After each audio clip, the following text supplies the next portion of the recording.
Hey, what's going on? This is Ajax with Ajax Customs and Tactical Airsoft Supply. Today I will be doing the lower receiver upgrade of the G&G Predator metal body, and I'll be showing you how it breaks down and what I'm going to do on this rifle. So I'm just showing you the lower. If you saw the previous video, we did the upper, and I'll be assembling everything together. On this particular rifle, it actually has internal issue. We're going to try to figure out what that internal issue is and diagnose it from there. I'll go ahead and show you the tools I'll be using too. It should be a pretty simple upgrade. The gun is at roughly 350. We're going to keep the velocity the same. We're just going to, do some upgrades to increase accuracy and groupings as well as reliability and sound. So I'll go ahead and get started. First thing I'm going to do is take the stock off. And this is a little bit difficult because you're dealing with the G&G MOSFET system here.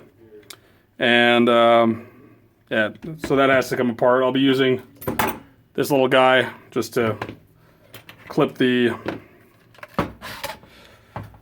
little cable tie. And we're going to go ahead and just try to get that board out of there.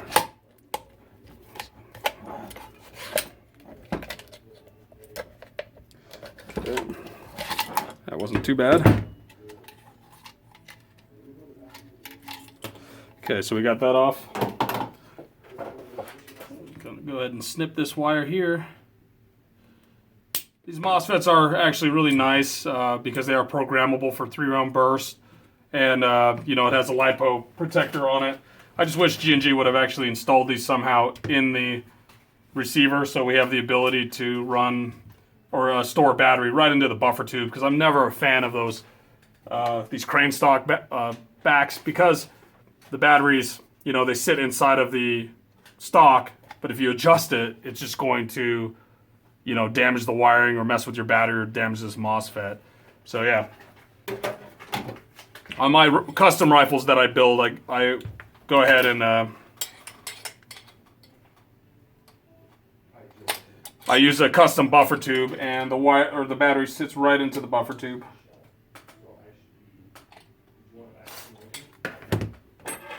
Using this long screwdriver here. I'm just trying to get to the buffer tube screw. I need to kind of see it. So, gonna loosen this buffer tube screw. And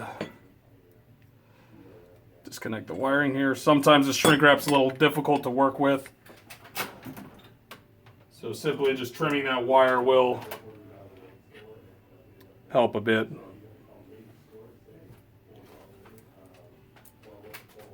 Got a X-Acto blade coming on here.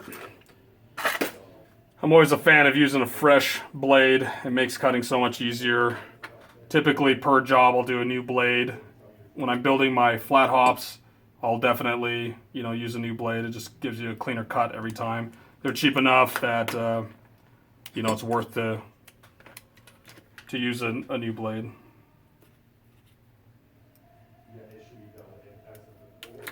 So there's that MOSFET. We'll set that aside.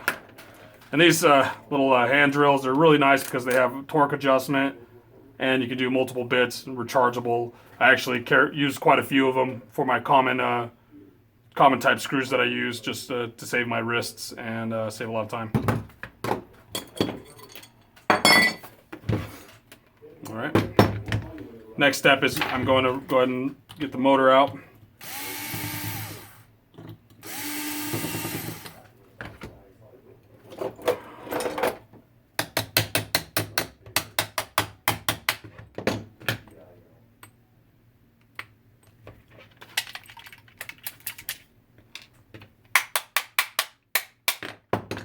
Okay, there's that.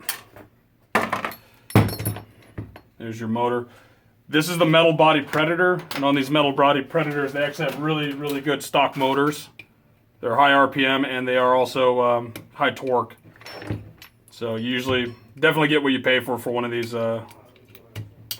guns. Here's the motor. Typically when I store my motor, when I'm working on it, I keep it away from the build. I don't want any metal fragments or little parts or screws getting into the motor because of its high magnetism. So I have a vise over here, and I just set it on top of the vise out of the way of the repair. That way it keeps it clean.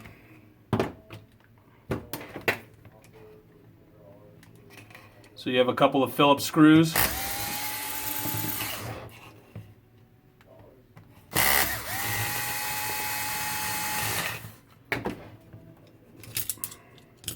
And usually the screws can just stay in the grip pretty easily. From there you have a pin that needs to, this is your main M4 body pin. Pop that guy out and sit it over here.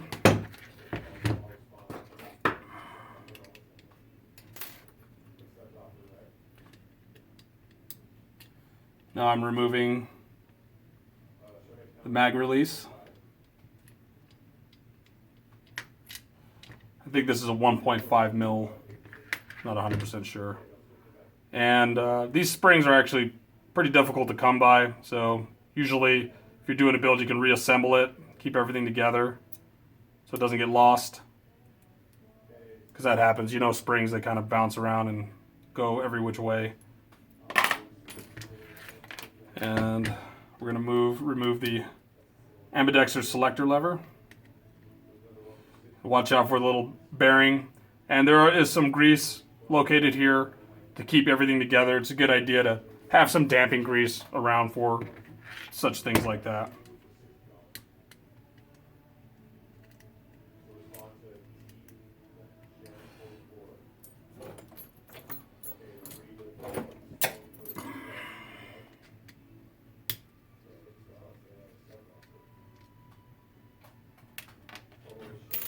Alright, and then pin punch again, taking out the rear body pin. Now everything should just come out nice and easy, like so. Here's your gearbox. This is the ambidextrous selector assembly. This guy, typically you can just wiggle out with a, you know, flathead screwdriver. Doesn't really matter which way it goes on these guys, as long as it comes out.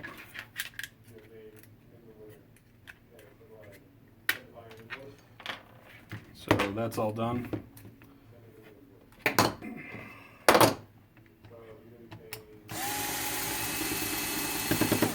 Now I'm simply removing all the screws here.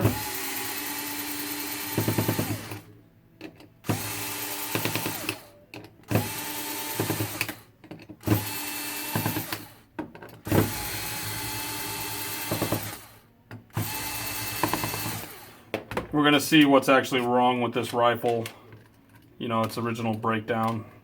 This gun had a problem in the past before. It had a bad board. G&G's really good about their customer service, so they sent us a new board and we just simply swapped it out. So notice how I'm using this pair of tweezers to hold the spring guide in. You can use, you know, an Allen key, something like that. That just prevents the gearbox from flying all over the place. You just kind of push it in, but apply like a little downward pressure. Not too much though. So there's your spring and spring guide. I'm going to be using this same spring because it is at the 350 mark. And we're going to take a quick look at the gearbox. It looks like, from what I can tell, it doesn't look like there appear to be anything wrong. Piston is in good shape.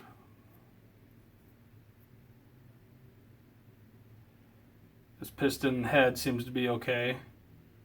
There's actually a little bit of fractures. This is pretty common on G&Gs to happen. If there's any part to change out on any G&Gs, it would typically be this particular piston head. They are much better about it, but they have fractured in the past quite a bit. So let's take a look at the gears.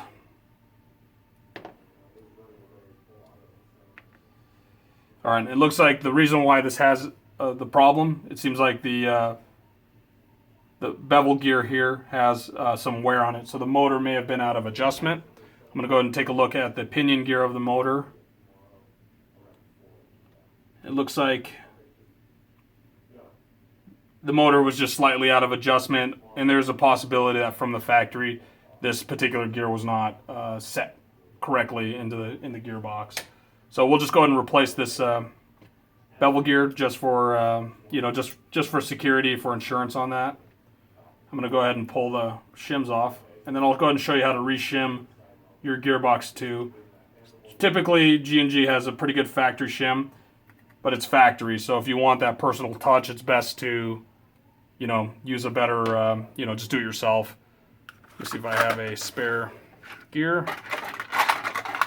It looks like we've got that's a high torque sector gear, or a spur gear. So here's a good quality, taken out of a gearbox, but it looks like it's in great shape. Here's a G&G bevel gear. So another trick that I often do, especially with combat machines that have brass bushings, I'll usually put a brass bushing on this particular bearing assembly. The reason being, with high rate of fire, or not, just even a moderate spring strength, this bearing takes all of the force. The gear is getting pressure from the sector gear and the spring, and it has a tendency to kind of put a sideways pressure on the gear. So if this is the bearing, kind of cocks it like so, causing premature wear. So this guy actually can burn out. It's usually the first bearing to burn out on high rate of fire builds. So on this one, since it's only 350, I'm going to leave it in.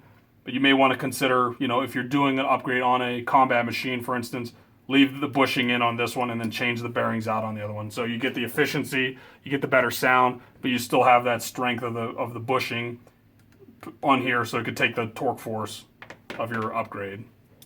So we'll go ahead and start with the shimming. Typically, you'll want to start with your spur gear. That's this gear here, and you just need to make sure that it spins freely without hitting anything. All right, and it's got a 0.5 mil bushing or shim in here, so it looks like it might have two. So I'm going to see if I can't reduce it. So I'm going to take out the smaller one and leave the bigger one in, because I want it as close to the bottom of the gearbox here as possible without hitting anything. That way it'll allow for more space for the other gears. So typically on the sector gear, I'll do a 0.5. Start out with a 0.5, since there's a 0.5 on the spur. And just go ahead and spin it. And you could kind of take a look at it from the side and see if this gear is impacting any of these or rubbing against the top surface. And it looks like there is. So I'm going to add this, probably a 0.3 it looks like, maybe 0.2 millimeter shim. And from what I can see,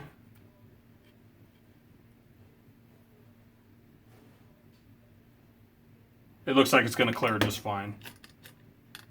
Okay, but you're not going to really know until you get that whole gearbox together. Now on the bevel gear, I actually usually go with 2.5s just to start, so I can have as much clearance from the anti-reversal latch teeth right here from rubbing against the top here on this spur gear. So put it on here, and I'm looking from the side to see if it's clearing it, and there's plenty of clearance. And the reason being is, when the motor's in place, it'll have a tendency to push this gear, push it towards the bevel gear, and that way, that's where you get some of your parts rubbing together. So it looks like that clears just fine. So you always shim the bottom first. Now I'm going to go ahead and put the top on, but it's got some debris right here from the gears grinding. So I'm going to use this Q-tip, which is a very nice tool to have, and just clean out a lot of the metal shavings.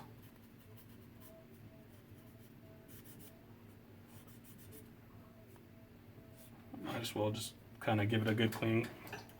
And an air gun's always a good thing to have.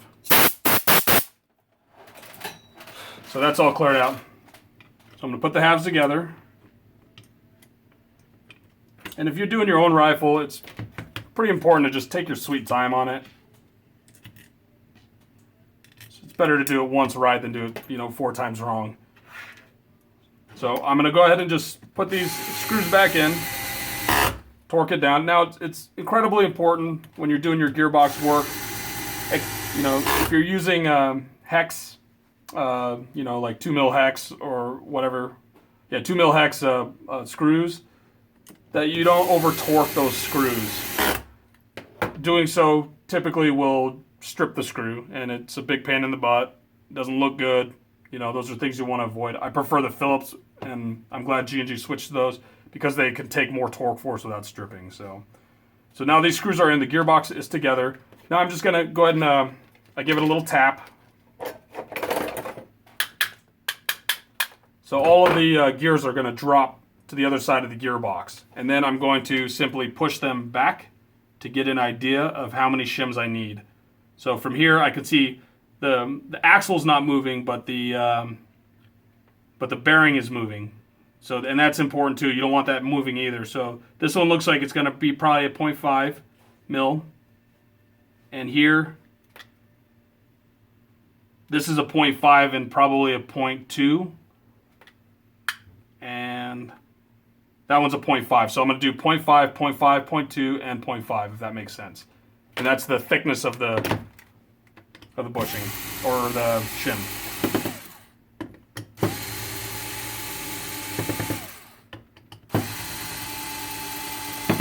And this process may take, you know, a couple times, so don't sweat it. It's not that critical of a deal to spend that time on this portion of the gearbox. So I'm going to drop in a 0.5.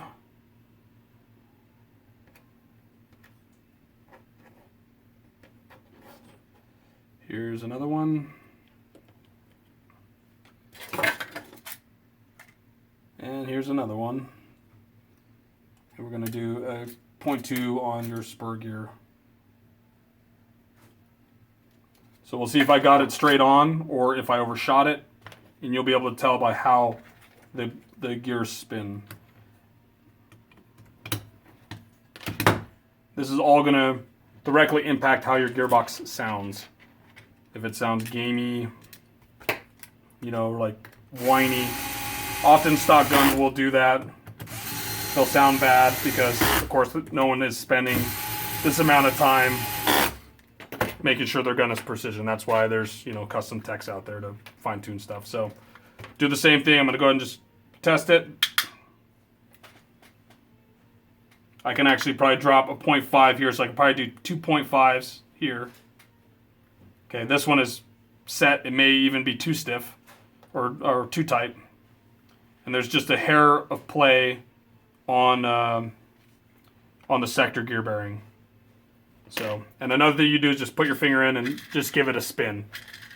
Doesn't really matter, the anti-reversal latch is not in. And you want to be sure to kind of spin it and then rotate the gearbox so the gears can move back and forth, because they may rub into each other and slow down. So that if you ever are in a game and you're shooting sideways, you know, and it sounds differently, that's because your gears aren't shimmed properly.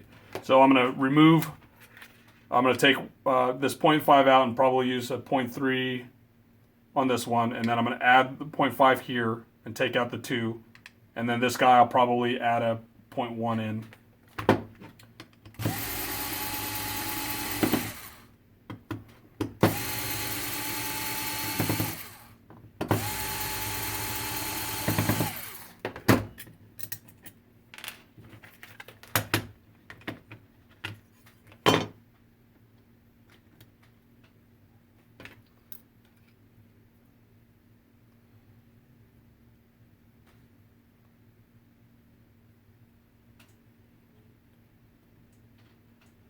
Looks like I didn't put the 0.2 on that guy, so that may have been why it was moving around.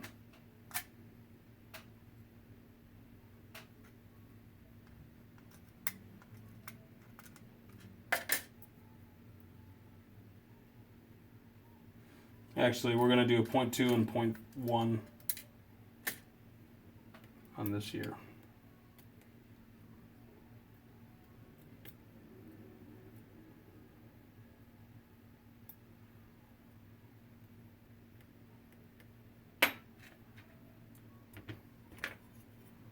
Oh wait, there's that extra one is on the top side, so I'm just going to discard that guy.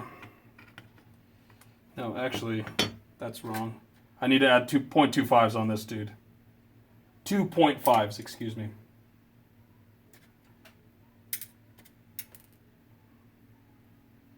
Let's try it now.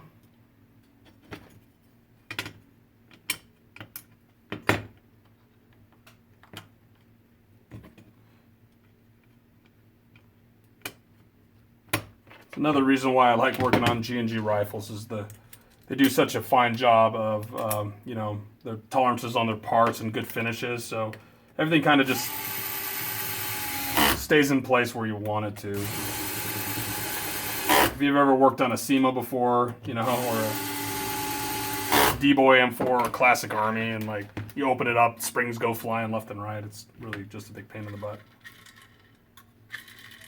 So it looks like we got it. So the bevel gear is perfect, it seems like. It spins nicely, even just with this tool I can feel it spinning. Doesn't look like the spur gear is moving. And it looks like our sector gear is also not moving at all. So as I spin it, it doesn't change. It doesn't change sound. It spins freely with my finger.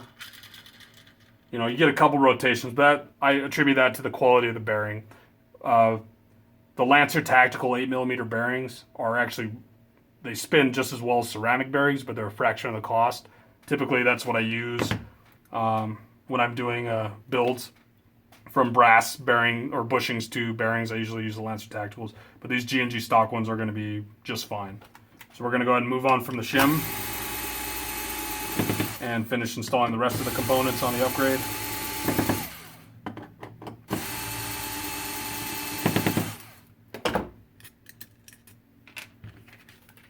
Alright.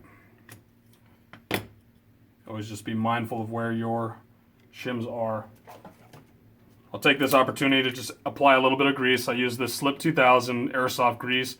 It doesn't really say what it's made of, like it's pure synthetic grease, but it's great. You know, it's been holding up great, and I love this little syringe applicator. You just want to be sure that when you press down on it, it's going to kind of spew out a bunch.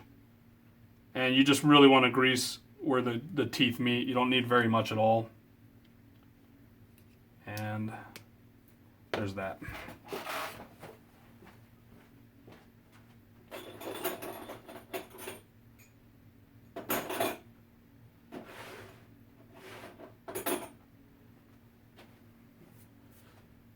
So we're going to go ahead and install my Ajax Custom Sorbethane cylinder head, and this is a product that I've developed and have been using for quite a while, and it's pretty fantastic. The benefit of it is that it does not throw your AOE off, your angle of engagement off,